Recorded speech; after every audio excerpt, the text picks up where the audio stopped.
প্রাচুর্য, শৌখিনতা ও প্রকৃতির এক বিস্ময়কর সমন্বয়ের নিদর্শন কাজী অ্যান্ড কাজী টি এস্টেটের আনন্দধারা রিসর্ট। তেঁতুলিয়া উপজেলার রোশনপুর গ্রামে অবস্থিত কাজী অ্যান্ড কাজী টি এস্টেট কর্তৃক নির্মিত আন্তর্জাতিক মানের এই প্রাইভেট রিসর্টটি পঞ্চগড়ের পর্যটন শিল্পের এক অন্যতম প্রধান আকর্ষণ। শৌখিনতার বসে মানুষ কত কি করতে পারে সেটা দেখতে পাবেন এই আনন্দধারা রিসর্টে এলে। রিসর্টের ভেতরে মাঝামাঝি স্থানে রয়েছে হাট আকৃতির একটি লেক। এই লেকের পাশেই আভিজাত্য ও আধুনিক ধাঁচে গড়া একাধিক দৃষ্টিনন্দন ও মনোমুগ্ধকর কটেজ।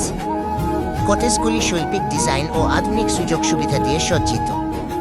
লেকের ঠিক পাশেই ব্রিজ পেরিয়ে রয়েছে পরিষ্কার ও পরিপাটি করে সাজানো রিসোর্টের প্রধান বিশ্রামাগার। বিশ্রামাগারের পাশের আকর্ষণীয় এক্সিকিউটিভ কটেজটির দেয়াল সম্পূর্ণভাবে নিম গাছের ডাল দিয়ে তৈরি। তো আপনাদের এই আনন্দধারা রিসোর্টটি কেমন লাগে কমেন্টে বলেন যাবেন কিন্তু।